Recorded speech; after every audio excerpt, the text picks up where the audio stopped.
다 돌려받으시고 회복되시기를 바랍니다. 그래요.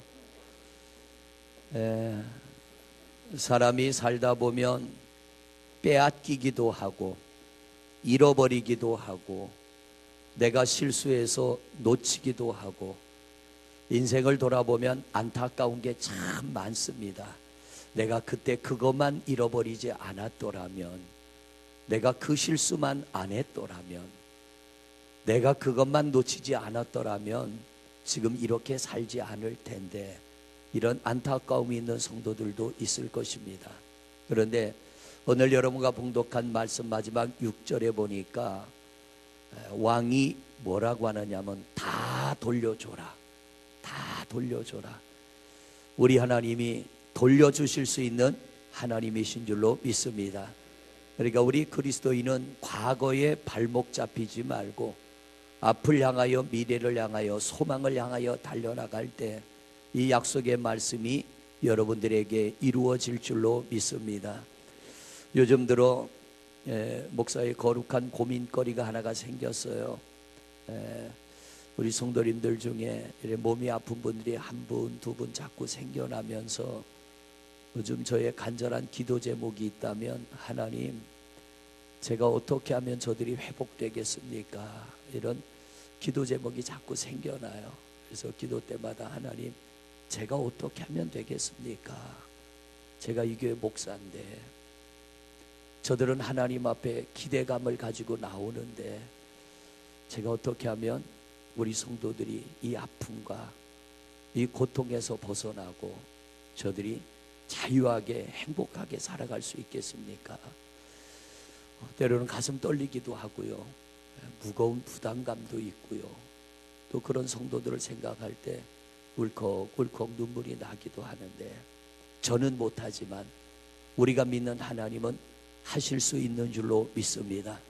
오늘도 그분을 향한 기대감의 예배, 믿음의 예배가 여러분들에게 새로운 소망이 되고 힘이 될 줄로 믿습니다. 지난 주일날 예배 때 우리 최수기 권사님 가정 이야기를 여러분에게 말씀을 드리고 기도를 부탁드렸습니다. 왜냐하면 지난 주일날 새벽에 갑자기 4시에 우리 권사님 전화 받고 또 놀란 가슴으로 어쩌나 둘째가 태어나고 20일이 됐는데 그 며느리가 자다가 숨이 끊어지고 그 상태에서 병원으로 옮겨지게 되고, 또 병원에서 호흡은 다시 돌아왔지만 의식불명의 상태가 되고, 그래서 월요일날 우리 권사님한테, 권사님, 화요일날 내가 신방 갈 테니까 교회로 오세요. 그래서 화요일날 교회에서 만나서 평택을 갔습니다. 그런데 월요일날 오후 2시쯤 신방 가겠습니다 했는데 4시에 권사님이 전화가 와서, 목사님, 기적이 일어났어요. 그래요. 무슨 기적이냐고 그랬더니 며느리가 의식이 돌아왔어요. 호흡이 끊어지고 죽었던 거죠. 그런데 의식이 돌아왔다는 거예요. 화요일날 병원에 가니까 정말 그 며느리가 침대, 일반 병실로 옮겨져서 침대에 앉아서 같이 대화도 하고 같이 예배도 드리는데, 권사님은 옆에서 자꾸 우시고, 왜냐하면 이렇게 빨리 회복될 줄 몰랐는데, 내용이 어떻게 된 거냐면 그 며느리가 신부전증이 있다고 그래요. 신부전증. 그런데 자기 병이 어떤지를 모르고 사는 거예요. 그러다가 잠자는데 이제 태어난 지 20일 된 갓난 아이가 있으니까 남편은 또 눈 뜨면 출근해야 되니까 방을 따로 썼던 거예요. 자다가 애기 우유도 먹여야 되고 기저귀도 갈아야 되고 부스럭거리면 남편이 잠을 못 자니까, 그래서 남편은 이쪽 방에, 아내는 이쪽 방에 자는데 9살 된 큰아이가 있는데 아내가 호흡이 끊어지면서 컥컥대고 몸이 뒤틀리니까 그 9살 된 애가 3시 반에 눈을 뜬 거예요. 옆에서 엄마가 부스럭대니까 눈을 뜨고선 이 아이가 아빠 방에 가서, 아빠, 엄마가 이상해. 그래서 남편이 아내한테 가보니까 이 아내가 몸이 축 늘어진 게, 이게 그냥 이상한 정도가 아니라 몸이 축 늘어진 게 심각한 상황이에요. 맥을 짚어보니까 맥은 이미 끊어졌고 사람이 죽은 상태가 되는 거죠. 그런데 군대에서 배운 심폐소생술, 119에 전화를 해놓고 군대에서 배운 심폐소생술로 아내 가슴을 누르기 시작합니다. 한 5분쯤 지나니까 119가 와서 싣고 병원에 가서 인공호흡을 하고 산소호흡기를 꽂고 병원에서 이제 조치를 해가지고 호흡은 돌아왔는데 의식불명, 아무것도 못 알아보고 아무것도 못 듣고 그냥 시체처럼 누워있는 거예요. 언제 그 상황이 끝날 줄 모르는데 기적같이 그 다음날 오후 4시에, 월요일날 오후 4시에 의식이 돌아오게 되고, 의식 돌아오고 바로 일반 병실로 올라와서 이제 내일 퇴원한다고 하는 소식을 듣습니다. 이 이야기를 들으면서 퍼즐을 맞춰봤어요. 하나하나 맞춰봤더니 그 남편과 아내가 따로 잤는데 9살짜리 아이, 저 같으면 아마 제가 데리고 잤을지 몰라요. 왜냐하면 젖먹이는 엄마 옆에 9살짜리가 있으면 방해될 수 있으니까 너는 아빠하고 자자, 그리고 데리고 잤을 텐데 이 9살짜리 아이가 엄마하고 같은 방에 잔 게 은혜입니다. 만약 따로 잤더라면 그 며느리는 천국 간 거예요. 근데 그 아이가 엄마 방에 같이 잔 게 첫째 은혜요. 두 번째 은혜는 그 어머니가 옆에서 부스럭 때리는 소리에 9살짜리가 3시 반에 눈이 떠진 게 또 은혜입니다. 그 아이들이 그 시간 되면 깊은 잠을 잘 시간인데 흔들어 깨워도 안 일어날 텐데 어떻게 그 옆에서 부스럭대는 엄마의 그 소리를 듣고 아이가 깨어나서 아빠한테 가서 아빠, 엄마가 이상해 하고 아빠를 깨우냐 말이에요. 세 번째 은혜는 남편이 군대에서 배운 심폐소생술입니다. 군대 가서 심폐소생술을 배웠는데 들어보니까 이미 호흡이 끊어진 사람은 심폐소생술을 해도 다시 살아날 확률이 20%랍니다. 그런데 그 짧은 시간에 심폐소생술을 하고 또 119가 5분 만에 왔다는 게 이게 또 은혜입니다. 그리고 병원으로 옮겨졌어요. 또 하나의 은혜가 있다면 여러분 잘 아시는 대로 최수기 권사님은 달마다 새벽 예배를 끊이지 않잖아요. 새벽 예배뿐만 아니라 모든 예배를 빠지지 않습니다. 새벽에 오면 제일 늦게까지 기도하다 돌아가는 분이 그 권사님이에요. 눈이 오나 비가 오나 두드러지게 교회 일을 특별히 하시는 건 없지만 그 권사님은 예배를 빠지는 법이 없고 새벽 기도를 멈추는 법이 없어요. 그 기도가 쌓이고 쌓여서 하나님이 이 힘들고 어려운 위기의 때에 그 기도에 응답을 해주시고 은혜 베풀어 주신 줄로 믿습니다. 여러분, 절대로 하나님은 거저 받는 법이 없고 거저 주시는 법이 없습니다. 힘이 들어도 고통스러워도 내가 그 아픔을 참고 고통을 참고 하나님 앞에 나와 믿음으로 주를 바라본다면 분명히 어느 때인가 우리의 그 믿음이 응답되게 되는 줄로 믿습니다.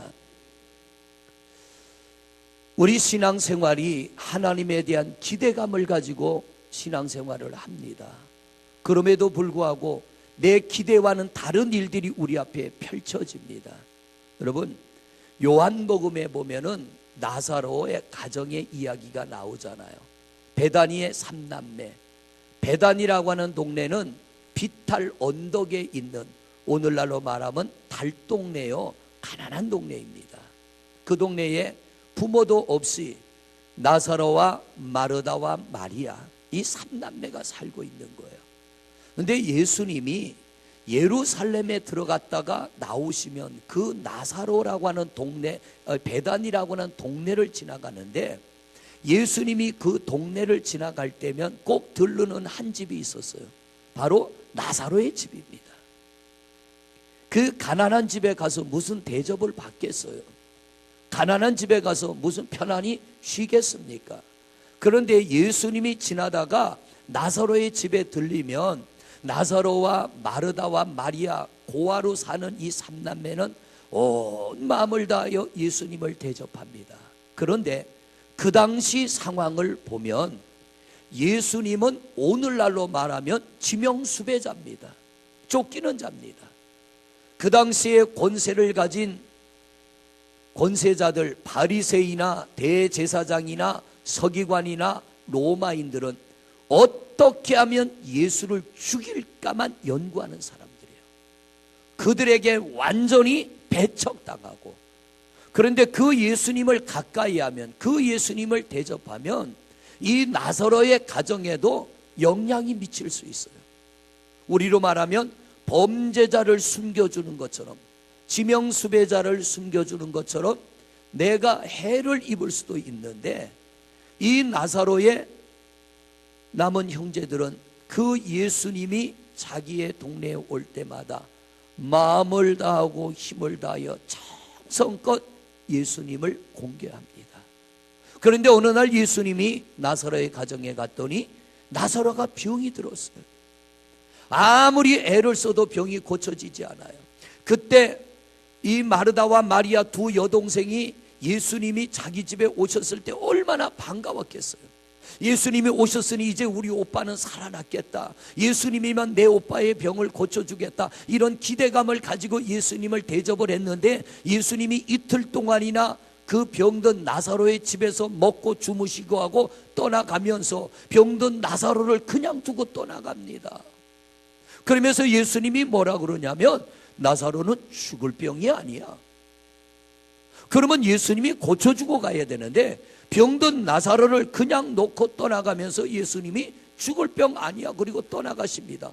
그런데 예수님이 떠나고 얼마 안 있어 나사로가 죽습니다. 너무 실망스러운 결과 아닙니까? 예수님이 죽을 병 아니라고 그러면 나사로가 죽지 말아야 되는데, 그런데 예수님께서 이들 곁을 떠나갔다가 나사로가 죽었다는 이야기를 듣고 제자들에게 뭐라 그러냐면, 우리 친구 나사로가 잠들었으니 깨우러 가자. 그리고 예수님이 오셔요. 예수님이 오셔서 무덤 앞에 가시고 돌을 옮겨 놓으라 말씀하시고, 돌을 옮겨 놓았더니 죽어서 4일이나 된 무덤 속에 있는 나사로를 보시고 예수님이 뭐라고 하시느냐면, 나사로야 나오너라. 누가 봐도 이건 정신 나간 짓입니다. 죽어서 4일이나 된 사람이 묻혀있는 무덤을 향해서, 성경에 보니까 이미 썩어서 냄새가 나나이다. 그냥 숨이 잠깐 끊어진 게 아니라 썩어서 죽어서 장례를 치러서 4일이나 지나서 썩은 냄새가 무덤 앞에만 가도, 그 이스라엘의 무덤은 우리하고 무덤이 좀 달라요. 우리는 땅 속에 장례를 치르지만 그들은 굴 속에 사람의 시신을 넣어 놓습니다. 그러니까 이게 노출형이죠. 무덤 앞에만 가도 썩는 냄새가 진동을 하는데, 예수님은 죽은 게 아니라 잠잔다는 거예요. 그리고서는 마치 자는 사람을 깨우듯 무덤을 향하여, 무덤 속 안에 있는 죽은 나사로를 향하여 주님이 이렇게 말씀하십니다. 나사로야 나오너라. 오늘 이 음성이 여러분에게 들려지시기를 바랍니다. 할렐루야. 나사로야 나오너라. 그랬더니 신비한 일이 벌어집니다. 죽은 사람 몸에 배를 다 감아놨는데, 베옷을 입히고 몸을 꽁꽁 싸매놨는데 죽은 나사로가 뻘떡 일어나 걸어 나오는 거예요. 여러분, 예수님을 대접하기에 가장 어려운 환경이었습니다. 경제적으로도 어려운 동네에, 가난한 동네에 사는 나사로의 가정이고요. 그 당시에 사회적 흐름이 예수님을 가까이 하면 내가 직접 간접적으로 어떤 피해를 볼 수도 있습니다. 그런데 이 나사로의 두 여동생이 정성을 다하여 예수님을 공개하며 대접했더니, 위기의 때에, 가장 하나님의 은혜가 필요할 때에 하나님이 그 가정에 그동안 받았던 것에 몇십 배, 몇백 배의 은혜를 베풀어 주신 줄로 믿습니다. 그래서 성경은 말합니다. 울더라도 씨를 뿌리는 자는 기쁨의 단을 거두리라. 할렐루야. 오늘 본문으로 돌아갑니다. 열왕기 하 이 말씀이 쓰여질 때는요, 이스라엘이 극도로 타락했습니다. 영적으로 완전히 타락을 했어요. 이미 솔로몬이 죽고 나서 이스라엘이 반으로 쪼개져서 남북으로 갈려졌고, 이미 북이스라엘은 복상 망했습니다. 아수르에 의해서 망해버렸어요. 반쪽 남은 남유다도 멸망하기 직전입니다. 왜냐하면 하나님을 떠나 우상과 미신을 숭배하며 권력을 가진 자들은 약한 자들의 것을 빼앗아서 자기 것으로 만들고 무법천지가 된 거예요. 영적으로도 무법천지, 사회적으로도 무법천지가 된 그때에 하나님의 종을 대접한다는 것은 이건 어리석은 짓입니다. 왜냐하면 모든 백성이 다 타락한 때입니다. 하나님을 가까이 하거나 하나님의 종들을 섬긴다는 것은 지극히 어리석은 일. 그런데 수넴이라고 하는 마을에 한 여인이 살고 있었는데, 이 여인은 성경에 이름이 없어요. 그 마을에 누가 지나가느냐 하면 오늘 말씀의 주인공 엘리사가 수넴이라고 하는 동네를 지나가면 이 여인이 언제나 엘리사를 자기네 집으로 초청을 합니다. 그리고는 정성껏 대접을 하는 거예요. 열왕기하 4장 8절의 말씀을 보세요. 열왕기하 4장 8절 시작. 엘리사가 수넴에 이르렀더니 거기에 한 귀한 여인이라고 하는 것은 뭐예요?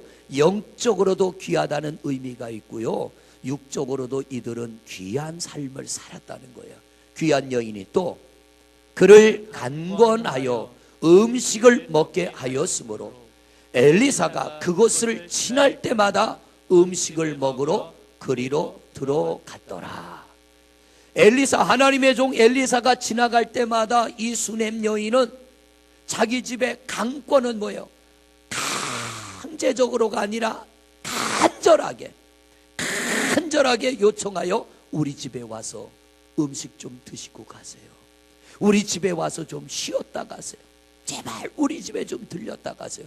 그래서 이 엘리사가 지날 때마다 수넴 여인은 간절하게 간청하여 자기 집에 엘리사와 그 종 게하시를 모셔드리고 정성껏 대접을 하는 겁니다. 그런데 하루는 이 엘리사가 그 집에 갔더니 방을 하나 만들어 놨어요. 오늘날로 말하면 게스트룸, 손님이 오시면 주무시고 가는 방을 남편에게 이야기를 해서 방을 하나 만들었는데, 그냥 방이 아니라 그 방 안에 필요한 모든 것, 책상, 침대, 촛대, 최고의 방을 만들어 놓고 여기 들어오셔서 여기서 편안하게 쉬고 가십시오. 그런데 그때는 하나님의 종들이 천대받던 때입니다. 왜냐하면 이 백성들이 하나님에 대한 믿음이 땅바닥에 곤두박질을 치고 하나님의 종들을 돌로 치고 하나님의 종들을 감옥에 집어넣고 하나님의 종들을 핍박하던 때고, 하나님의 종들의 이름이 완전히 바닥을 칠 때입니다. 그럴 때 이런 대접을 한다는 것은 시대적 상황에 전혀 맞지 않는 거예요. 전혀 맞지 않는 거. 여러분, 오늘날의 이 기독교를 향하여 세상이 많이 비난을 합니다. 비판을 합니다. 주의 종들도 보면 뉴스에 자꾸 등장을 하는데, 좋은 일로 나왔으면 좋겠는데 우리의 인상을 찌푸리게 하고 우리를 실망시키는 이야기들이 뉴스에 자꾸 나옵니다. 이런 때에 우리가 하나님 앞에 나와 예배한다는 것은요, 마치 이 엘리사 시대와 같은 그런 풍토가 만들어지고 있는 거예요. 그런데 어제 뉴스를 보니까 청와대에서 국가 조찬 기도회가 이루어졌더라고요. 청와대에서 저는 환영하고 감사하는 거예요. 점점점 교회를 향한 세상의 비판의 소리가 거세지고 있고, 요만한 일이 있으면 아주 커다랗게 태산처럼 부풀려가지고 마치 모든 교회가 그런 것처럼, 모든 주의 종들이 그런 것처럼 세상이 악한 말을 뿜어내며 심지어는 개독교라는 말까지 해가면서 기독교를 비화하고 또 우리를 낙심시키는 그런 말들이 무성함에도 불구하고 오늘 이 자리에 나온 여러분들, 하나님이 우리의 예배를 어느 때보다도 기쁘게 받으시고 하나님의 여러분의 믿음을 귀하게 여기시고 더욱 큰 은혜로 붙들어 주실 줄로 믿습니다. 세상이 뭐라고 하든지 우리의 관심은 거기가 아니라 우리의 관심은 성경이요, 우리의 관심은 하나님인 줄로 믿습니다. 이 엘리사의 시대가 지금 이 시대보다도 더 하나님의 종들이 천대를 받고 더 하나님의 종들이 핍박을 받는 그때에 수넴 여인은 마음을 다하고 정성을 다하여 하나님의 종을 섬겼던 거예요. 그런데 엘리사가 어느 날 와서 보니까 너무 수넴 여인이 자기들을 대하는 게 감동이 돼가지고 수넴 여인을 부릅니다. 내가 너희 집을 위해서 뭘 해주면 좋겠니? 왕에게 뭔가 내가 부탁을 해서 너희 집을 도와줄까? 내가 너희를 위해서 뭘 해주면 좋겠니? 수넴 여인이 뭐라고 합니까? 아무것도 필요 없습니다. 우리는 아무것도 필요 없습니다. 그저 하나님의 은혜가 감사해서 하나님의 종인 당신을 대접할 뿐입니다. 그랬더니 엘리사가 그 종 게하시를 시켜서 우리가 이 가정에 뭘 해주면 좋겠는지 좀 알아봐라. 그랬더니 게하시가 엘리사에게 이렇게 말합니다. 주인님, 이 가정의 남편은 이미 나이가 많았고 그런데 이 집에 자식이 없다고 합니다. 그러니까 엘리사가 수넴 여인을 부릅니다. 그리고 그 여인에게 말합니다. 내년 이맘때 너의 품에 아들을 안으리라. 할렐루야. 내년 이맘때 내 품에 아들을 안으리라. 그랬더니 이 여인이 뭐라고 하냐면 나를 놀리지 마세요. 나를 놀리지 마세요. 이 말은 상황에 맞지 않는 그런 말 하지 말라는 거예요. 나나 내 남편이나 자식을 품에 안을 만한 그런 때는 이미 지나갔다는 거예요. 마치 아브라함과 사라의 몸과 같이 사라도 경수가 끊어진 것처럼 이 여인도 자식을 낳을 수 있는 상황이 이미 지나갔다는 거예요. 그런데 1년이 지났어요. 그랬더니 정말 하나님이 그 품에 아들을 안겨주셨어요. 그런데 이 아이가 자라나다가 어느 날 아이가 죽었어요. 그랬더니 이 수넴 여인이 엘리사를 찾아갑니다. 찾아가서 내 아이가 죽었습니다 했더니 엘리사가 달려와서 이 아이를 다시 살려줍니다. 그런데 어느 날 엘리사가 오늘 본문 말씀에 보면 1절부터 말씀을 보면 수넴 여인에게 이렇게 말합니다. 앞으로 7년 동안 이 땅에 비가 내리지 않을 거야. 그러니까 너는 어디를 가든 흉년의 때를 피하여 있다가 7년이 지나면 흉년이 끝날 테니까 돌아와라. 그래서 이 여인이 아들과 남편을 데리고 흉년이 들었으니까 블레셋으로 갔어요. 블레셋에 가 있다가 7년이 지나서 고향으로 돌아왔더니 자기가 살던 집도 자기가 살던 땅도 남이 다 차지해버린 거예요. 6.25 때 그런 일을 겪은 분 있잖아요. 피난 갔다가 돌아오니까 내 땅과 내 집을 남이 다 차지해가지고 알거지가 된 분들이 있어요. 그런 것처럼 이 수넴 여인이 흉년의 때에 하나님의 종의 말을 듣고 집과 땅을 두고, 이 여인은 귀한 여인이라고 그랬잖아요. 재산도 많은 여자입니다. 돌아오니까 빈털터리가 됐어요. 그런데 이 여인이 결코 하나님을 원망치 않고 자기를 향하여 이 땅을 떠나가라 했던 엘리사도 원망치 않고 왕을 찾아갔어요. 억울한 사정을 이야기하고 자기 땅을 돌려받으려고 왕을 찾아갔는데 타이밍이 절묘합니다. 마침 그때에 엘리사의 종 게하시가 왕이 게하시를 불러 묻습니다. 엘리사가 어떤 일을 했는지 내게 이야기를 좀 해라.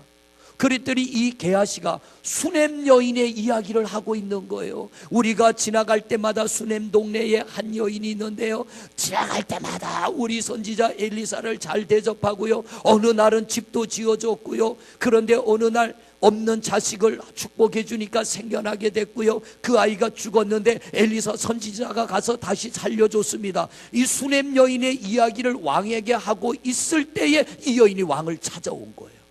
그리고서는 왕에게 말합니다. 왕이요, 내가 엘리사 선지자의 말을 듣고 흉년이 들었을 때 이웃 나라로 네가 피난했다가 오라 그래서 돌아왔더니 남이 내 땅과 내 집을 다 뺏어서 내가 아무것도 없나이다. 내 것을 좀 되찾아 주세요. 내 걸 좀 돌려주세요. 그랬더니 왕이 뭐라고 하느냐? 6절 말씀 보십니다. 6절 시작. 4절부터 말씀을 보세요. 4절부터 시작. 그때의 왕이 하나님의 사람의 사환 게하시와 서로 말하여 이르되 너는 엘리사가 행한 모든 큰 일을 내게 설명. 엘리사가 어떤 일을 했는지 게하시야 내게 이야기를 좀 해다오. 왕이 게하시를 불러서 이야기를 듣기를 원한 겁니다. 5절입니다. 5절 시작. 게하시가 곧 엘리사가 죽은 자를 다시 살린 일을 왕에게 이야기할 때에 그 다시 살린 아이의 어머니가 자기 집과 전토를 위하여 왕에게 호소하는지라. 자, 게하시가 왕에게 엘리사가 한 일을 이야기할 때 그 이야기의 주인공 수냄 여인이 왕에게 왔다는 거죠. 타이밍이 정확하게 맞아떨어지는 거예요. 게하시가 이르되 내 주 왕이여, 이는 그 여인입니다. 이 여인이 엘리사를 잘 공개했고 이 여인에게 없는 자식을 엘리사 선지자가 기도하여 낳게 했고 그 아이가 죽었을 때 엘리사가 살려줬습니다. 이 여인이 바로 그 주인공입니다. 저는 그의 아들이니 곧 엘리사가 다시 살린 아들이 이 여인 옆에 있는 이 아들이 죽었다가 살려준 아들입니다.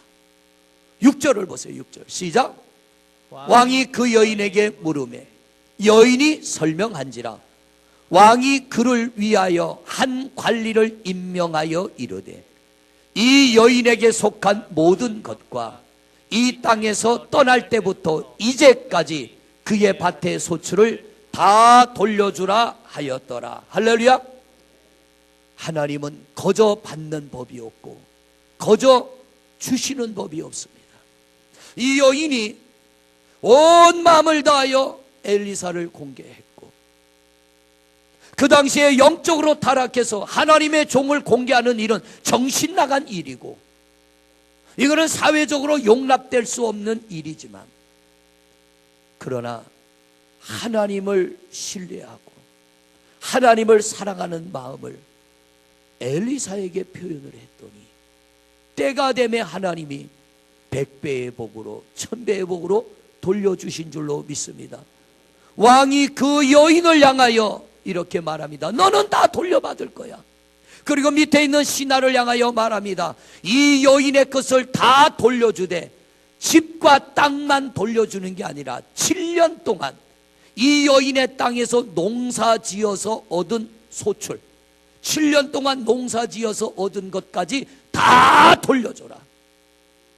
우리 살다 보면 특별히 우리 나름대로 신앙생활 열심히 했고 내 나름대로 봉사 많이 했고 내 나름대로 하나님 앞에 충성하고 헌신했는데 어느 날 보면 여러분들도 이 여인이 빼앗긴 것처럼 빼앗길 때가 있습니다.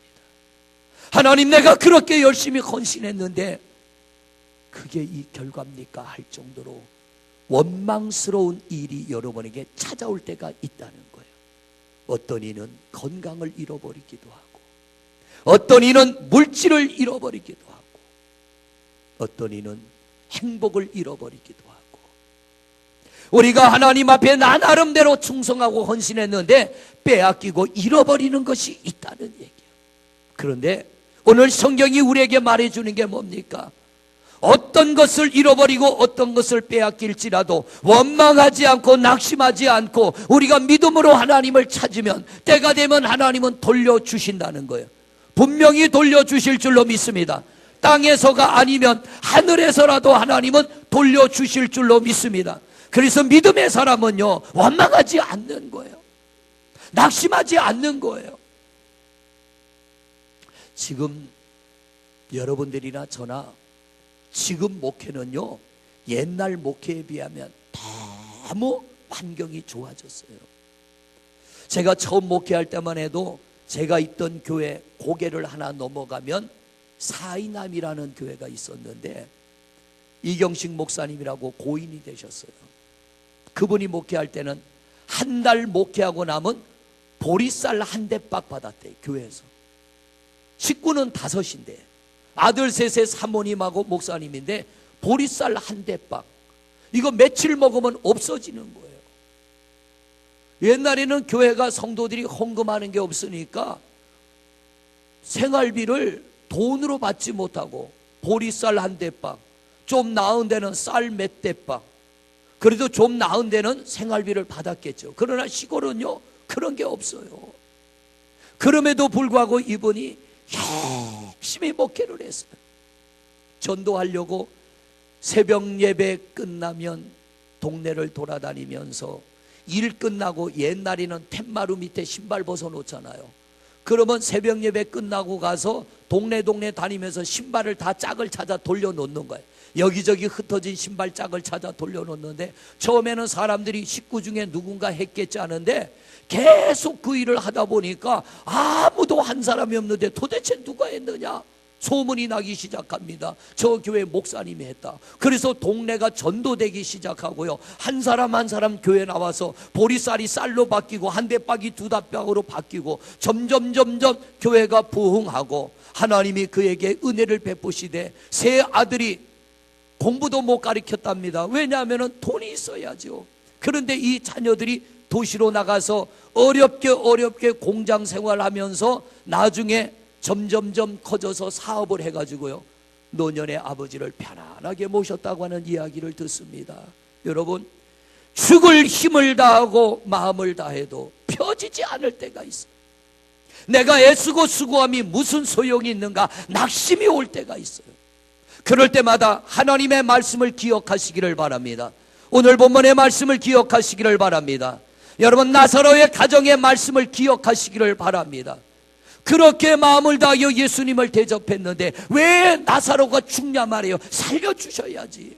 그런데 예수님은 못 본 척하지 않고 죽은 나사로의 집에 다시 돌아가 그 나사로를 살려주시는 하나님. 이 수냄 여인, 하나님의 종을 그렇게 잘 섬겼는데 피난 가라 그래서 피난 갔는데 돌아왔더니 다 뺏기고 아무것도 없어요. 그런데 왕을 찾아간 그때에 게하시가 왕에게 수냄 여인의 이야기를 하고 있을 그 타이밍에 절묘하게 맞아떨어지잖아요. 왕이 이 여인에게 다 돌려줘라. 7년 동안 농사 지은 소득물까지 다 돌려줘라. 왜? 그럴 가치가 있다는 거죠. 성도 여러분, 누구나 할 수 있는 때에 믿음을 지키는 것보다 어려울 때 믿음을 지키는 것, 눈물을 삼키며 고통을 참으며 우리 하나님 앞에 내가 믿음을 지킬 때에 반드시 때가 되면 열매를 거두게 될 줄로 믿습니다. 하나님의 약속입니다. 나사로의 시대나 이 엘리사의 시대는 대접받기 어려운 시대라고 그랬어요. 왜? 풍토가 그랬어요. 그럼에도 불구하고 이들은 세상 풍토에 치우치지 않고 마음을 다하여 오늘날로 말하면 예배했고, 오늘날로 말하면 하나님 앞에 나와 기도했고, 하나님 앞에 충성하고 헌신하였더니 살아계신 하나님이 그들에게 몇십 배, 몇백 배로 갚아주신 줄로 믿습니다. 사랑하는 성도 여러분, 우리 하나님 앞에 열심을 내는 여러분의 열심들이 식어지지 않기를 바랍니다. 힘들고 어려울수록 더욱 온 힘과 온 정성과 온 마음을 다하시기를 바랍니다. 저도 그럴 때가 있었다고 그랬잖아요. 가장 잊혀지지 않는 게 연합집회를 할 때 옆에 같은 우리 교회 성도들과 나란히 앉아 있는데 헌금함이 내 앞에 돌아오는데 주머니에 10원도 없는 거예요. 왜? 한 달에 4만 원 받는데 애 우유값도 없어 애를 굶기기까지 했는데 주머니에 무슨 돈을 넣고 다니겠어요. 헌금 바구니가, 우리 예배 시간에 헌금 바구니가 도는 것처럼 제 앞에 헌금 바구니가 오는데 옆에 있는 성도들 보기에 너무 부끄러워서 빈 주먹 호주머니에 넣었다가 마치 헌금을 내 손에 쥐고 헌금함에 넣는 것처럼 성도들의 눈을 속이는 거죠. 왜? 창피해서. 교인들은 헌금하는데 전도사가 헌금 못하니 얼마나 창피하겠어요. 저는 속으로 울었어요. 하나님, 제가 이런 목사 되지 않게 해주시고 제 목회가 이렇게 끝나지 않게 해주세요. 하나님 앞에 넉넉히 드릴 수 있는 여유로움도 있게 해주세요. 너무 힘들었어요.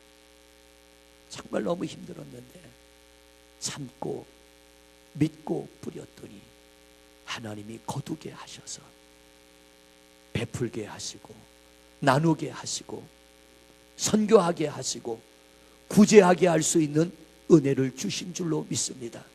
하나님은 살아계십니다. 우리 하나님은 살아계십니다. 믿고 믿음으로 심는 자에게 거둠의 은혜를 주실 줄로 믿습니다. 우리 낙심하지 마십시다. 포기하지 마십시다. 절망하지 마십시다. 하나님의 손이 우리의 행한 일을 기억하시고 여러분의 약한 손 붙드시고 병든 손 붙드시고 가난한 손 붙드시고 고통의 손을 붙들어 고통이 없어지게 하시고 약한 자를 강하게 하시고 가난한 자 부하게 하시고 병든 자에게는 건강의 은혜를 주실 줄로 믿습니다. 우리 이 수냄 여인처럼 나사로의 가정의 그 가족들처럼 끝까지 믿음으로 전진하여 귀한 하나님의 은혜의 축복이 여러분 모두에게 임하시기를 다 돌려주라고 하는 이 말씀이 우리 성도님들에게 이루어지시기를 주의 이름으로 축원을 드립니다. 할렐루야. 우리 이 시간 한 목소리로 기도하겠습니다. 아버지 하나님, 오늘도 우리가 귀한 말씀을 듣습니다. 하나님, 우리도 열심히 뿌리고 열심히 심고 열심히 가꾸지만 때로는 우리가 하나님 나사로가 죽는 것처럼 수냄 여인이 모든 재산을 다 빼앗기는 것처럼 잃어버린 것 같은 절망스러운 상황이 우리에게 찾아올 때가 있습니다. 그러나 하나님, 믿음을 포기하지 않고 우리 하나님을 믿는 믿음의 사람들에게는 반드시 우리 하나님이 다 돌려주라 하시는 은혜가 임하게 될 줄로 믿습니다. 주여, 우리의 믿음이 어려울수록 보석같이 해같이 빛나는 믿음이 되게 하여 주옵소서. 힘들수록 마음을 다하고 절망스러울수록 포기하지 말고 최선을 다하는 믿음이 되게 하옵소서. 그것이 바로 진짜 믿음인 줄로 믿습니다. 예수님이 이 땅에 계실 때 예수님을 가까이 한다는 것은 위험스러운 일입니다. 그 당시에 권세자들은 어떻게 하면 예수님을 죽일까를 모의하는 그때에 예수님을 내 집에 모셔드리고 예수님을 내가 대접하는 건 위험한 선택입니다. 엘리사 시대에도 엘리사를 집으로 초청하고 그를 먹이고 재우고 대접하는 것 위험스러운 선택입니다. 그러나 수냄 여인이 기꺼이 그 일을 감당했고 나사로의 가정이 기꺼이 그 일을 감당할 때에 때가 이름에 하나님이 다 돌려주시고 회복해 하신 줄로 믿습니다. 하나님이여, 오늘 우리의 상황이 어려울 수 있습니다. 내 가정의 형편이, 내 삶의 형편이 어렵고 힘들 수 있습니다. 그럴수록 우리가 나사로의 가정처럼 수냄 여인처럼 마음을 다하고 힘을 다하여 예배하는 일에, 기도하는 일에 집중하게 하옵소서. 다 돌려주시는 그날이 오게 될 줄로 믿습니다. 우리 최수기 선동님의 가정에, 우리 권사님 가정에 며느리의 생명을 돌려주심처럼 우리 성도들에게도 돌아오는 역사가 이루어지게 하옵소서. 나사로가 살아나는 것처럼 수냄 여인이 다 돌려받은 것처럼 우리 성도들 건강을 돌려받게 하시고 평안을 돌려받게 하시고 믿음이 회복되게 하시고 물질이 회복되게 하시고 하나님의 기적 같은 은혜로 다 돌려받는 귀한 역사가 이루어지게 하옵소서. 환경에 치우치지 말고 상황에 치우치지 말고 남이 어떻게 하든 내가 가야 할 믿음의 길을 잘 달려가게 하시고 우리 하나님께서 다 돌려주시는 그날을 기대하며 참고 인내하며 믿음으로 나가 놀라운 은혜와 축복의 주인공들 되게 하옵소서.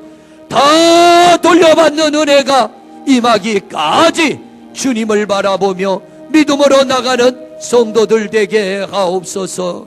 예수 그리스도 이름으로 기도드립니다. 하나님, 때때로 부족한 종이 거룩한 부담감을 갖습니다. 성도들의 가정에 어려운 소식 들려질 때에 하나님, 제가 어떻게 하면 저들이 회복될 수 있겠습니까? 고민하며 근심하며 하나님 앞에 엎드리지만 제가 하는 것이 아니라 하나님이 하시는 것입니다. 종이 할 수 없고 하나님만이 하실 수 있사오니 주여 하나님의 권능을 나타내 보여 주시옵소서.